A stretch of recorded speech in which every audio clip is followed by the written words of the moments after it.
되신 주님 앞으로 나아갑니다. 찬양과 존귀와 영광을 받게 합당하신 하나님 아버지여, 이 시간도 주의 임재와 주의 영광의 빛으로 우리를 덮어주세요. 성령님 오셔서 하나님 아버지 되심과 하나님의 우리 아버지 되심과 우리가 하나님의 자녀됨과 예수 그리스도께서 우리의 구원자 되심과 우리의 왕 되심과 또 성령님께서 친히 우리를 인도하시고 이 땅에서 하나님 나라를 하나님 뜻을 이루고자 하시는 그 놀라운 성삼일체 하나님의 그 영광을, 그 계획을, 그 인도를 우리가 따라가고 경험할 수 있도록 이 예배 가운데서 더 역사하여 주시옵소서. 우리의 모든 죄와 허물을 주여 보혈로 다시금 정결케 하시고 이 시간도 새롭게 하여 주시옵소서. 주님을 찬양합니다. 예수님의 이름으로 기도했습니다. 아멘.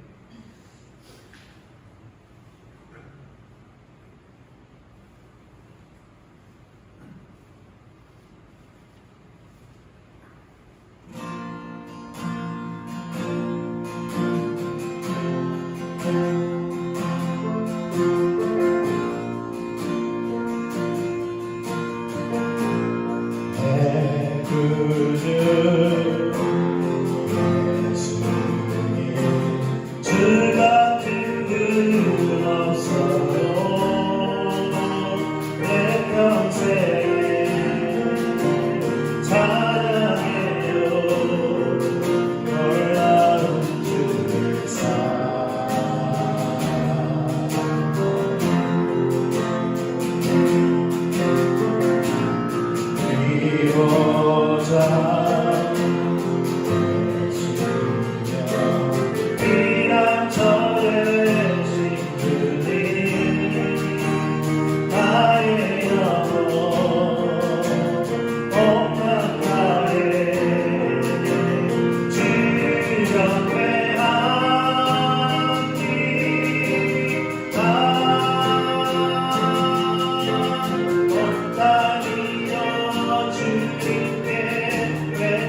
주가의 역사자 하나님 어린 양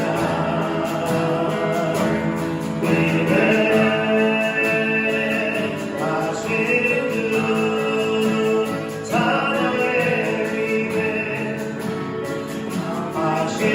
주 모든 복의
세상 즐거움보다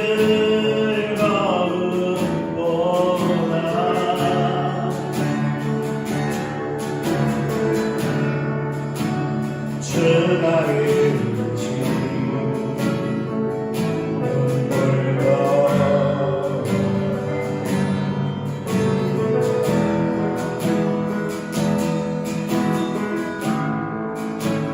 주의 나라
주님의 이름으로 환영하고 축복합니다.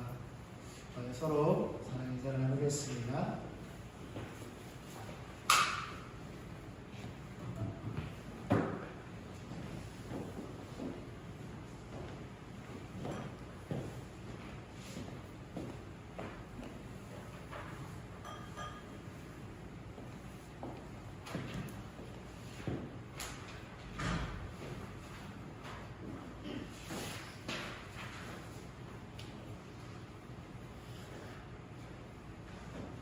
거제 일인교회 주일에 함께하신 한 분 한 분 계시며 축복합니다. 기도하고 말씀 나누겠습니다. 주님 감사합니다. 시간도 주님 은혜에 감사해서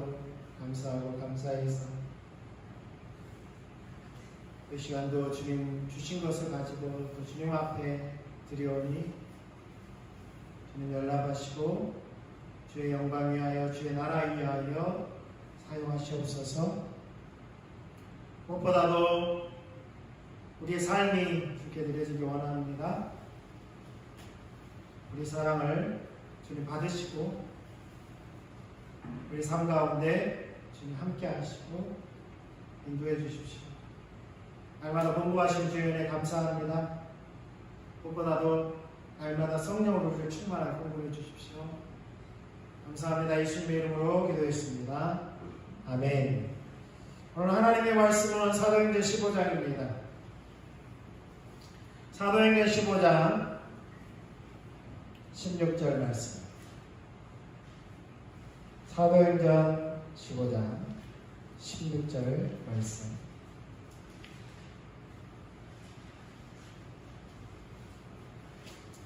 같이 읽도록 하겠습니다. 이후에 내가 돌아와서 다윗의 무너진 장막을 다시 지으며 또 그 허물어진 것을 다시 지어 일으키리니. 아멘. 아모스 9장 11절.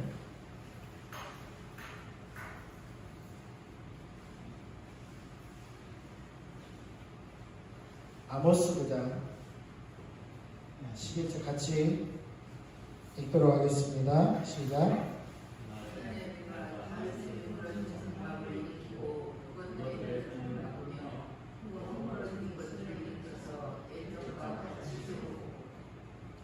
예.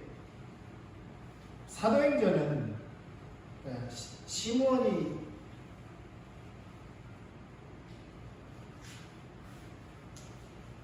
예루살렘 회의에서 야고보가 말하고 또 그 다음에 시몬 베드로가 일어나서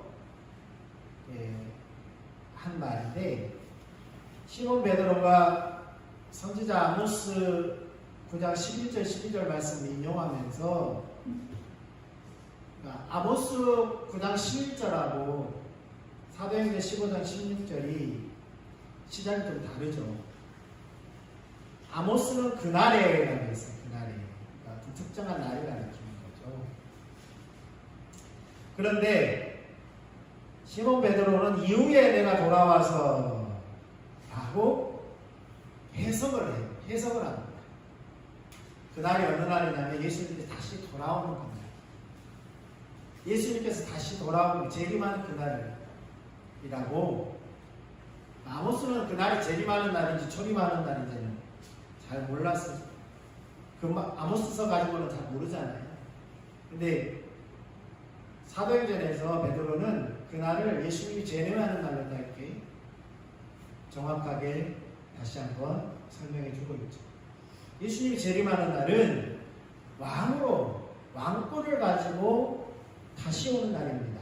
심판하러 오시는 날이에요. 심판한다는 것은 누가 심판해요? 왕이 심판하는 거예요.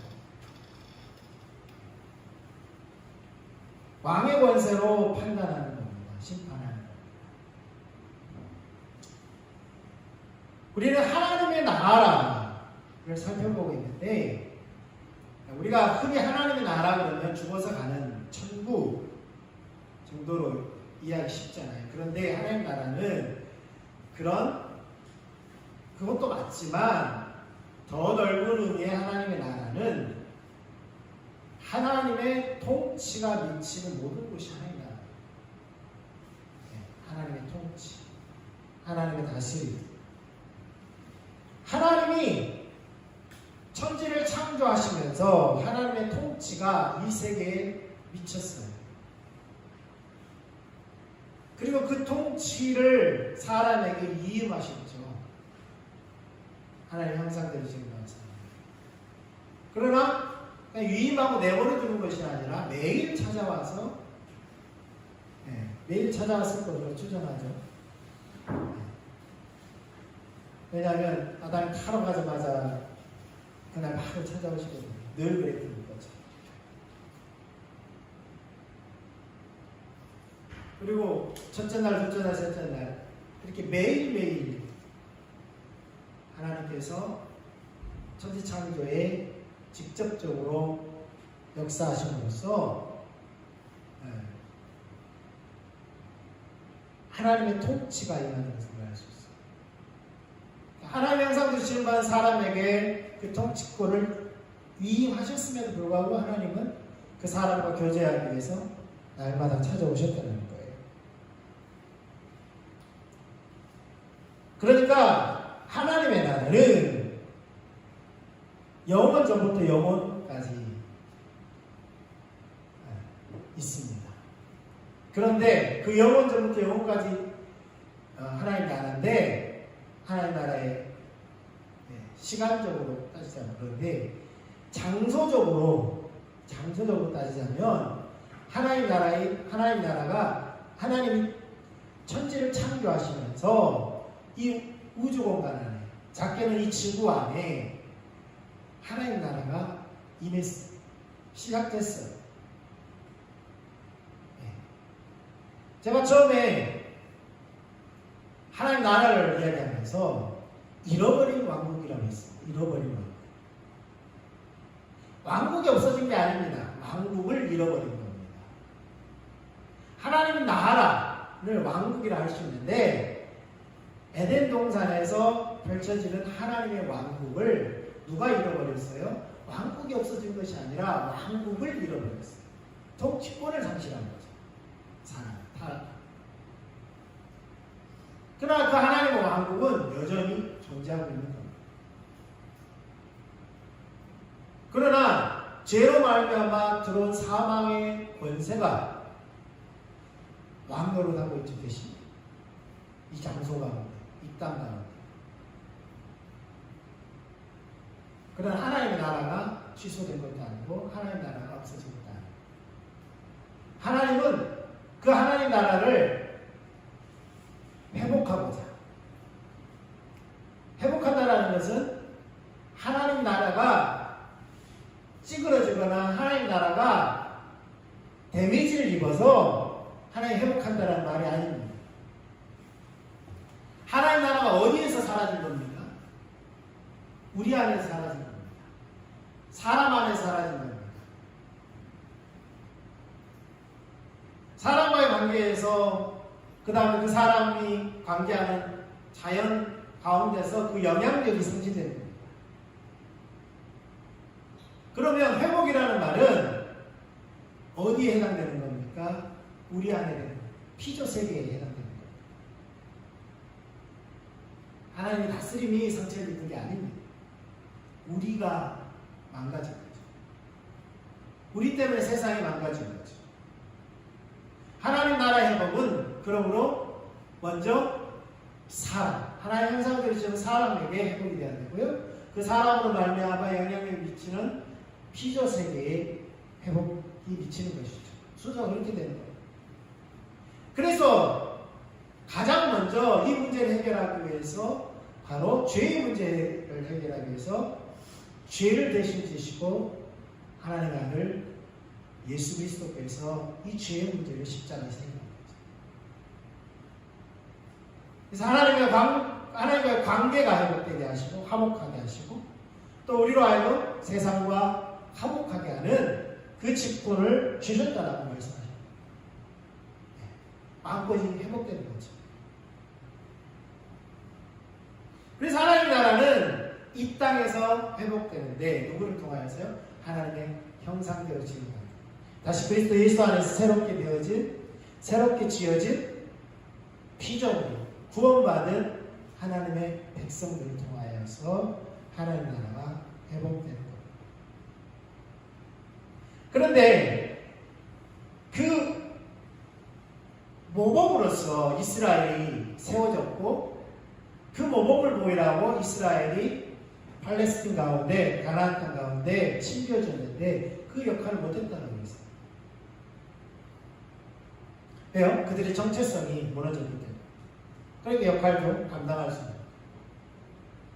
대표적인 이야기가 우리가 살펴보고 있는 두 제사장 이야기를 통해서 사람 제사장. 마치 사무엘이 대안처럼 등장하지만 사무엘도 대안이 되지 않는 거예요. 하나님의 대안은 사무엘이 아니었습니다. 하나님은 어떻게 해서든지 이스라엘이 하나님이 의도하시는 대로 세워지기를 원하셨어요. 그렇지만 그것을 뭐라고 했어요? 그림자라고 했어요. 모형이라고 했어요. 그러니까 사람이 대안이 되지는 않습니다. 사람 제사장이 대안이 되지 않아요. 그래서 하나님은 하나님의 충실한 제사장으로서 멜기세덱의 계보를 따른 예수 그리스도를 세우심으로써 제사장의 대안으로 예수 그리스도를 말씀하십니다. 우리는 이제 두 왕 이야기를 살펴보고 있어요. 사울이 실패합니다. 사울을 대신해서 다윗을 세운 것처럼 보이죠. 다윗이 대안으로 등장하는 것처럼 보이죠. 그러나 다윗도 대안이 아닙니다. 다윗이 대하는 다윗이 실패하면 안 되잖아요. 그래서 우리가 사무엘하 7장 14절을 통해서 하나님께서 나단을 통해서 다윗에게 뭘 약속해요? 네 몸에서 날 네 씨가 하나님의 나라를 그 나라를 견고하게 할 것이고 영원토록 그 왕위를 내가 그에게서 빼앗지 않겠다는 것이고 다윗의 육신의 자식들이 후손들이 누가 그렇게 되었습니까? 다윗의 왕조는 사라졌어요. 다윗의 왕조는 끊어졌습니다. 적보적으로 예수님이 다윗의 후손으로 왔어요. 그러나 육신적으로는 예수님이 다윗의 후손이 아니에요. 뭐라고 그랬어요? 우리가 시편 기자를 통해서도 우리가 찬양을 통해서도 그렇죠. 하나님께서 너는 내 아들이라 내가 오늘날 내가 너를 낳았도다. 하나님이 누구를 가르쳐서 한 말이에요? 누구를 낳았다는 거예요? 하나님께서 예수님을 낳았다. 그래서 예수님은 성령으로 잉태돼서 계보상으로는 다윗의 후손으로 왔어요. 완벽하게 아버지도 다윗의 후손, 어머니도 다윗의 후손이에요. 아버지는 솔로몬의 후손이고 요셉은 마리아는 솔로몬의 동생 나단의 후손이에요. 나단의 후손. 다윗 아들들은 다 죽었어요. 왕위 찬탈 하는 그런 욕심들 때문에 권력 싸움에 다 죽었어요. 그러나 솔로몬과 나단이 살아남았는데 요셉은 솔로몬의 후손이고 마리아는 나단의 후손으로. 그래서 예수님은 아버지도 어머니도 계보상으로는 완벽하게 다윗의 후손. 그러나 육신으로는 예수님이 다윗의 피를 받고 태어난 게 아니라 예수님은 성령으로 잉태됐어요. 그러니까 우리 하나님께서 내가 너를 낳았다라고 할 때 우리는 그 낳았다라는 말에 어떤 사람은 되게 이렇게 민감한 반응을 할 거예요. 하나님 어떻게 낳았냐?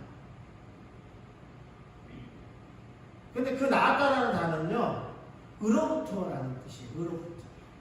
누구로부터.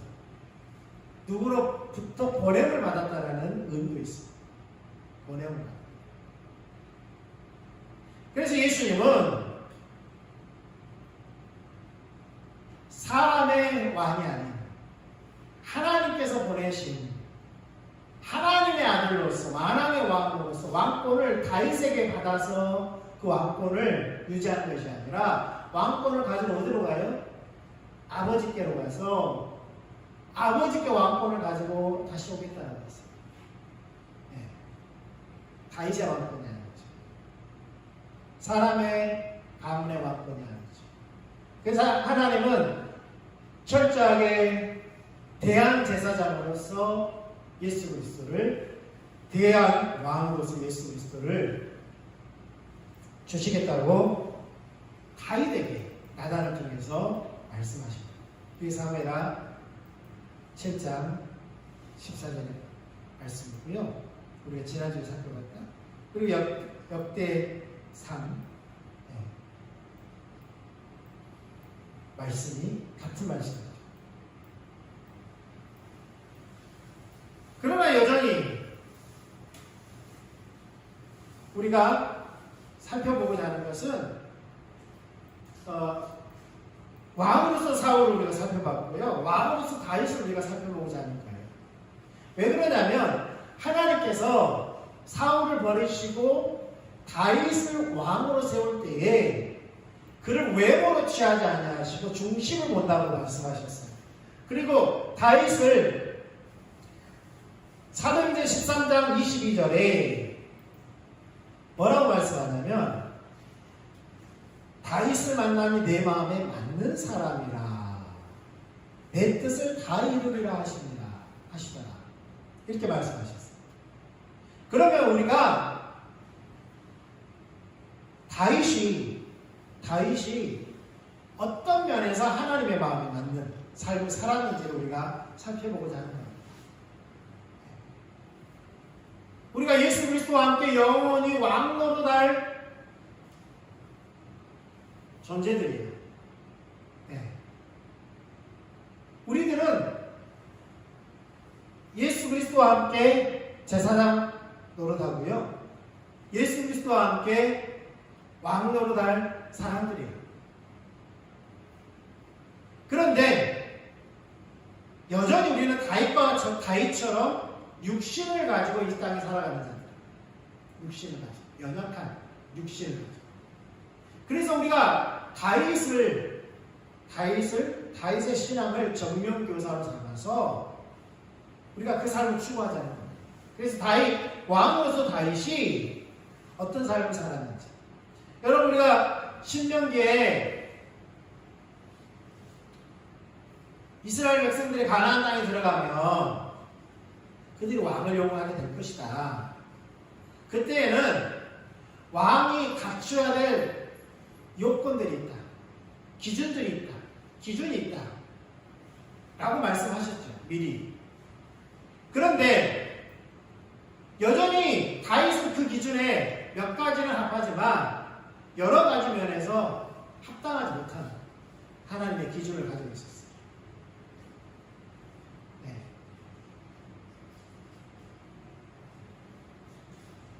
그가 군사력을 키웠죠. 네. 부인을 많이 두었죠. 이런 면에서 또 교만해서 형제들 겸손하게 섬겨야 되는데, 다른 지파들이 겸손하게 섬겨야 되는데 오히려 불림해서 자기 부하들을 죽였죠. 네. 자기 때문에 수만 명이 전염병으로 죽었습니다. 인구조사에서. 이런 것들을 보면 다윗이 하나님의 기준에 합당하지 못한 자들. 네, 신명기에 말씀하십니다. 그러나 다윗은 하나님의 마음에 맞는 사람이라고 했습니다. 그럼 적어도 하나님께서 다윗에게 다윗의 무엇을 보고 그렇게 하셨는지를 우리가 살펴볼 필요가 있습니다. 네. 첫째는 다윗에게는 다트가 있었어요. 체험적 신앙이 있었다. 체험적 신앙이 있었어요. 사무엘상 17장 34절 이하에 보면, 넘겨보세요. 네.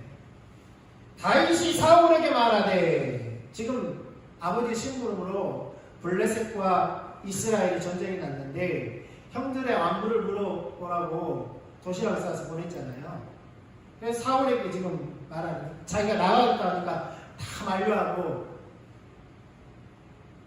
사울왕 앞에서 자기의 신앙을, 자기의 그 경험, 간증을 하는 거예요. 신앙 간증을. 다윗이 사울에게 말하되, 주의 종이 아버지의 양을 지킬 때에 사자나 곰이 와서 양떼에서 새끼를 물어가면 내가 따라가서 그것을 치고 그 입에서 새끼를 건져내었고, 그것이 얼마나 나를 해하고자 하면, 일어나 나를 해하고자 하면 내가 그 수염을 잡고 그것을 쳐주겠나이다. 주의 종이 사자와 곰도 쳤은즉 살아계신 하나님의 군대를 모욕한 이 할례 받지 않는 블레셋 사람이리까 그가 그 짐승의 하나와 같이 되리이다. 여기에서 하나님을 모욕하는 블레셋 사람이라는 말이에요. 그러니까 다윗의 삶에는 뭐가 있었어요?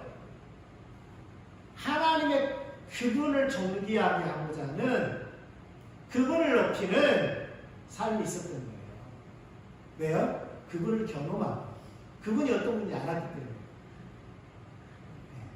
그 삶 속에서 하나님을 체험했어요.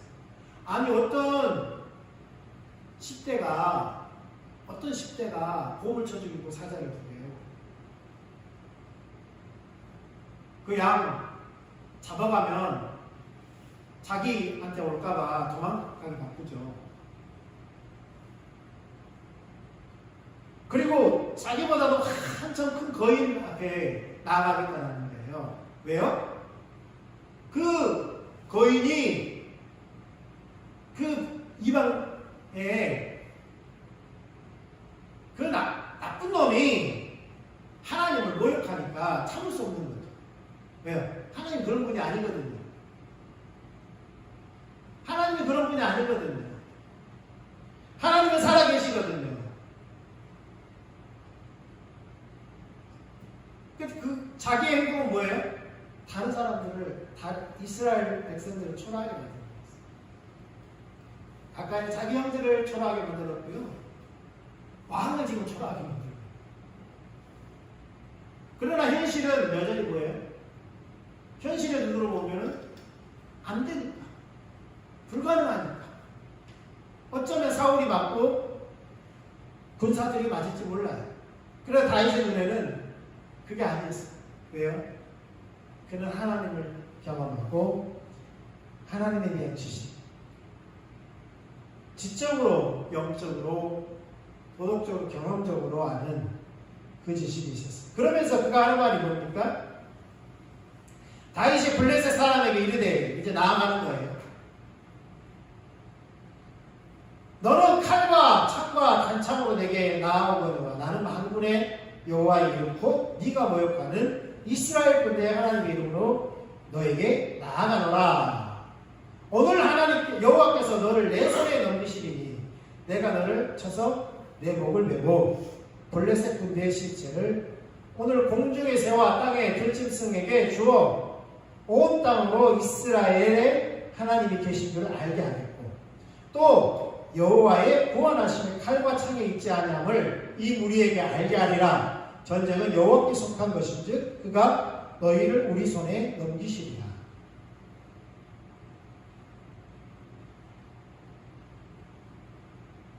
여러분, 전쟁이 여호와께 속했어요. 그걸 안다고 해서 하나님이 승리를 주시는 건 아니에요. 다윗은 뭘 알았어요? 하나님이 살아계신 것과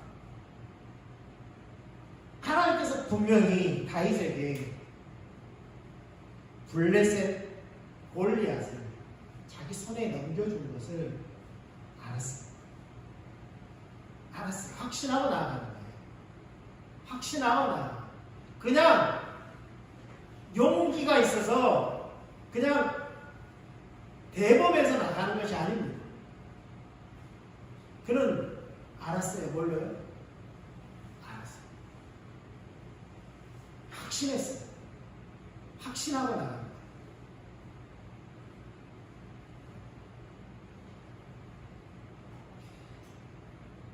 다윗에게는 그러한 하나님을 아는 지식이 있었어요. 확신. 또한 다윗에게는 어떤 하나님의 마음에 합한 자세가 있었냐면 하나님의 기준 앞에 서려는 그런 자세가 있었어요. 그런 자세. 다윗은 많이 실패했어요. 하나님 기준에서 벗어나 있었어요. 여러 가지 면에서. 그러나 그는 끊임없이 그 기준을 추구하려고 했다는 거예요. 추구하려고. 사무엘상 24장 10절에 보세요. 오늘 여호와께서 그래서 왕을 내 손에 넘기신 것을 왕이 아셨을 것입니다. 어떤 사람이 나를 권하여 왕을 죽이라 하였으나 내가 왕을 아껴 말하기를 나는 내 손을 들어 내 주를 해하지 아니하리니 그는 여호와의 기름 부으심을 받은 자이기 때문이라 하였나이다. 사울에게 말하는 거잖아요.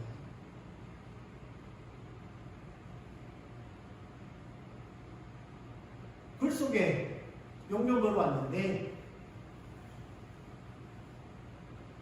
기회입니다.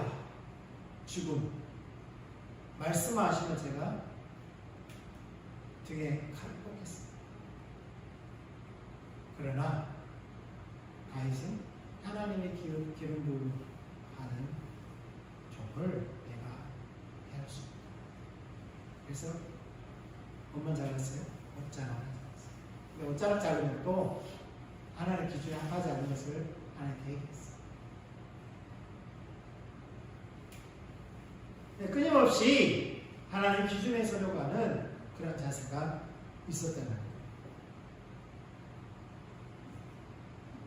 또 한 번은 사울에 또 쫓아오잖아요. 그러고 나서 블레셋 땅까지. 이번에는 사울의 물병만 가지고. 그 이후에는 사울이 다윗을 쫓아갔어요.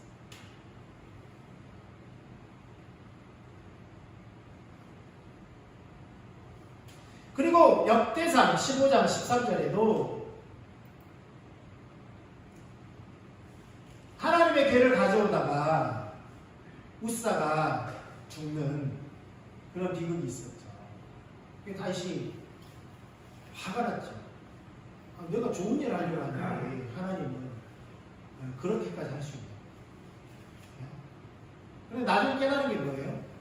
자신이 하나님의 기준에 맞지 않게 언약궤를 수레에 싣고 있어요. 이방인들처럼 행함했어요. 블레셋 사람들은 모르니까 수레에 싣어서 보냈어요. 그걸 하나님 탓하지 않았어요. 그런데 이스라엘 땅에 들어온 언약궤는 철저하게 하나님의 기준에 의해 옮겨지기를 원하셨어요. 다윗이 그걸 알기를 원하셨어요. 그러나 그렇게 하지 않았죠. 그랬을 때 우사가 떨어지는 언약궤에 잡으려다 죽죠. 근데 나중에 그걸 깨닫고 하나님 기준에 자기가 서지 못했던 것을 회개하고 하나님 기준대로 제사장을 보내서 언약궤를 메우게 합니다. 그 이야기예요. 또 한 가지는 다윗의 자세가 어떤 자세였냐면 하나님의 평가만을 소중히 여기는 그러한 자세를 가졌어요. 사무엘상 21장 10절 이하에 보면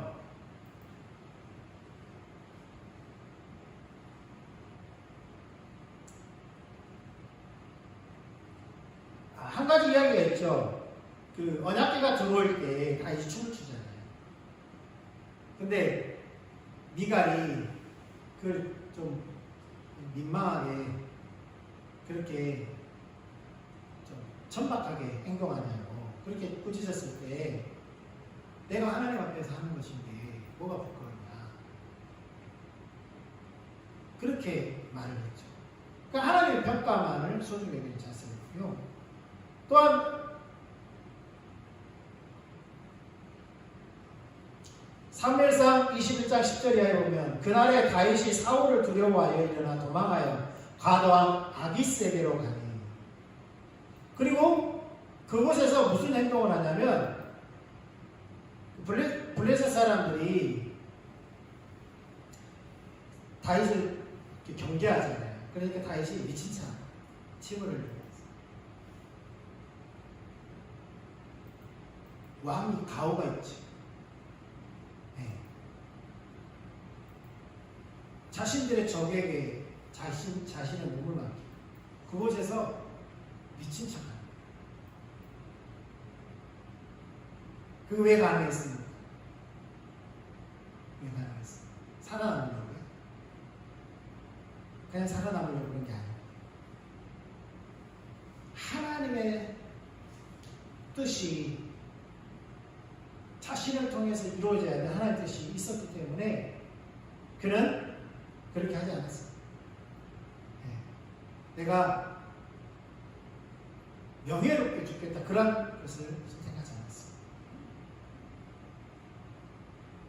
어떻게 해서든지 하나님께서 자신의 왕으로 세워서 이스라엘에 이루고자 하신 하나님의 뜻을 그렇게 순종하고 나아가야 했던 그런 자세가 있었던 겁니다. 또한 다윗에게는 어떤 자세가 있었냐면 하나님께 묻는 자세가 있어요. 묻는 자세. 다윗이 그 블레셋에 그 몸을 피했을 때에 이스라엘과 블레셋 전쟁이 일어났어요. 근데 어떻게 해서든 다윗을 피하려고 했어요. 그러나 어쩔 수 없이 끌려갔어요. 그런데 중간에 다른 블레셋의 그 지역 그 도시마다 왕이 있는데 큰 도시마다 다른 도시의 왕들이 다윗 못 믿어. 갑자기 돌변해서 우리 뒤에서 우리를 너 공격하면 어떡하냐? 다 돌려보내. 그래 아기스 왕에게 다윗이 돌려보내라. 다윗이 돌아갑니다. 돌아가는데 무슨 일이 있었냐면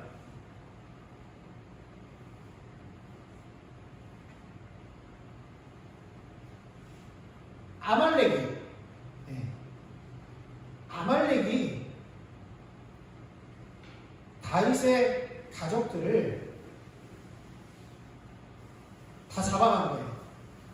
그 다음에 자기 부하들의 가족들도 다 잡아간 거예요.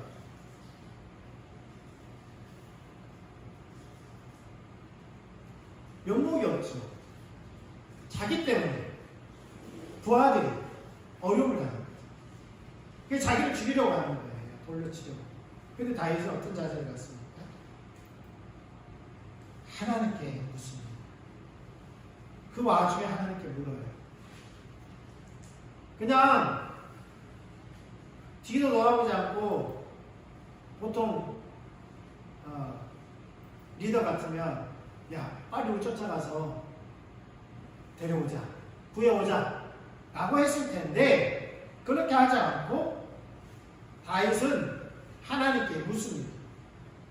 하나님께 물을 때에 하나님께서 가라고 말씀하시고 하나님께서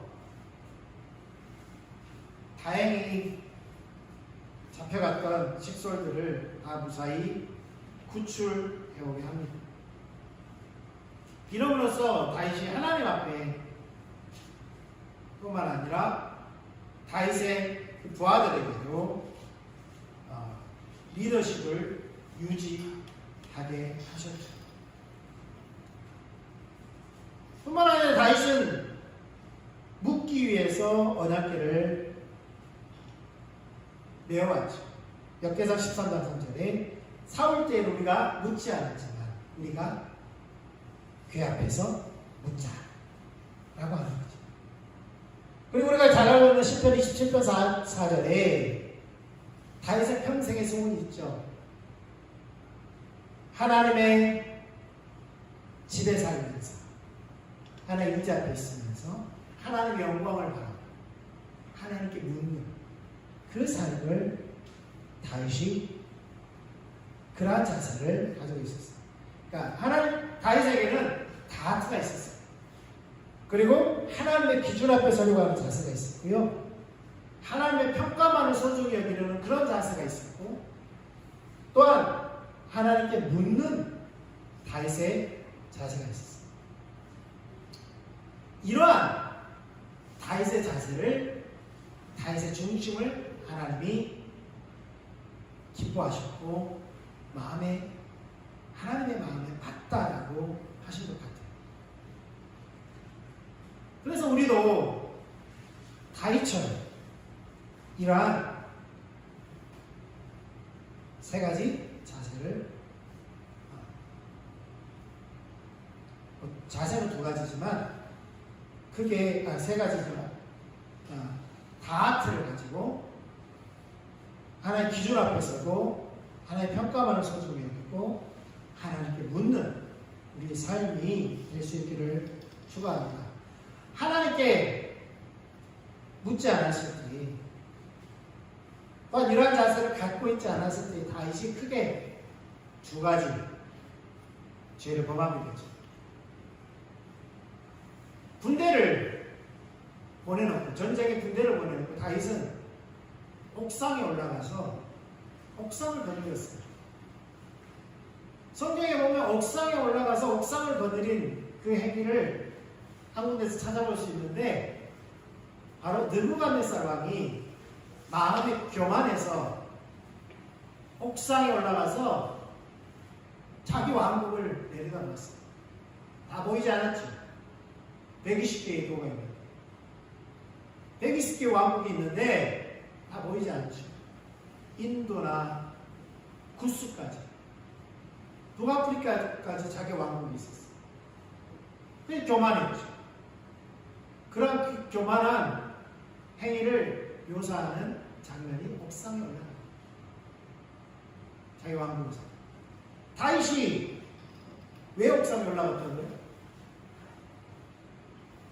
안일함에 빠진 거죠.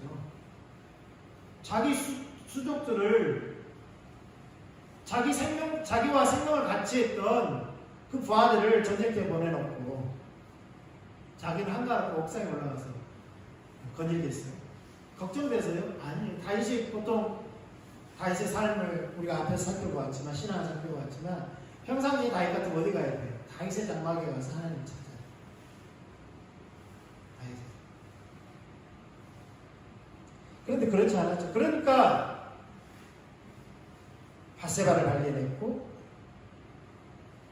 바세바를 취하고 우리아를 죽이는 그러한 범죄의 자리에 들어간 거죠.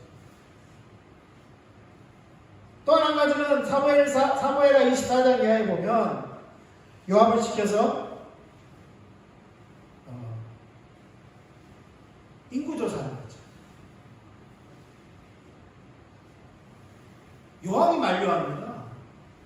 숫자를 센다고 백성이 왕의 백성이 아니고 숫자를 안 센다고 센다고 왕의 백성이 되고 숫자를 안 센다고 왕의 백성이 아닙니까? 라고 한마디로 그렇게 말을 하죠. 불가합니다. 하나님 앞에서 옳지 않습니다. 불가합니다. 그러니까 다윗이 성질을 내면서 자기 부하들을 사령관들을 불러 모아놓고 강제로 보내죠.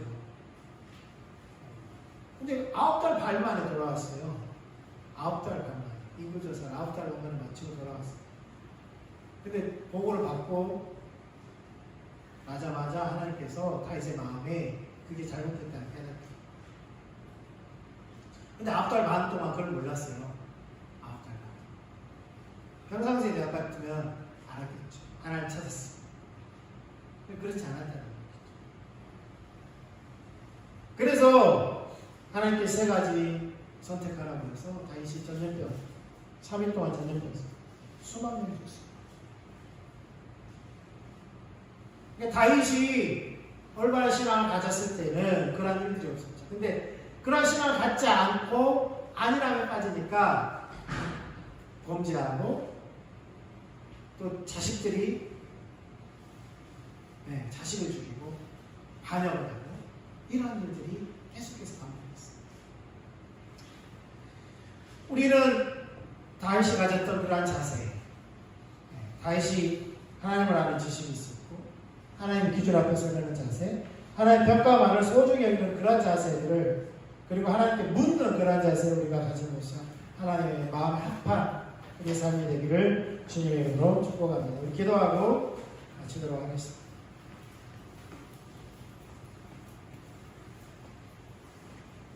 이 시간 기도할 때 하나님 우리의 가운데 하나님 아는 지식으로 충만하게 해주십시오. 지혜와 계시의 성령을 부어주셔서 그리고 하나님을 알게 해주십시오. 우리를 왜 구원하셨고 왜 하나님 자녀 삼으셨고 왜 하나님의 나라의 사역자들로 부르셨는지 그리고 하나님 나라의 그 기업의 풍성함을 알게 하시고 하나님 뜻을 이루는 데 있어서 성령의 능력으로 뒷받침하시는 우리를 뒷받침하시는 그 능력을 우리도 체험하고 그렇게 마지막 때의 선교적 교회를 세워가는 우리가 될 수 있도록 은혜 베풀어 달라고 기도하겠습니다. 우리 같이 기도합니다. 하나님 아버지 감사드립니다. 우리가 주님 앞에 섰습니다. 우리의 연약함을 주님 앞에 보아 우리도 다윗처럼 연약합니다. 사울이 예가 아닙니다. 하나님 우리는 연약하고 주님을 따라갈 수 우리 안에 하나님을 기쁘시게 할 만한 어떠한 사람도 없습니다. 우리를 은밀하게 해주십시오. 우리를 새롭게 하시옵소서. 우리를 다시 한번 하나님을 아는 그 지식에서 자라나게 해주십시오.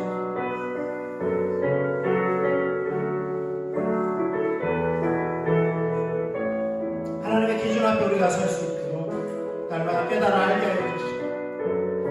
하나님의 평가만을 소중히 여기며 하나님께 묻는 다윗과 같은 그런 삶을 살게 해주십시오. 아브라함 예수님 축복하고 이 이제는 우리 주 예수 그리스도의 한량없으신 은혜와 하나님 아버지의 크신 사랑과 성령님의 깨닫게 하시는 은혜가 우리 속에 한 사람 한 사람 가운데 가정 위에 자녀들 위해 이 나라의 민족 가운데 주님의 이름으로 일컬어지는 모든 주의 교회 가운데 열방 가운데 함께 계시기를 예수님의 이름으로 축원합니다. 아멘.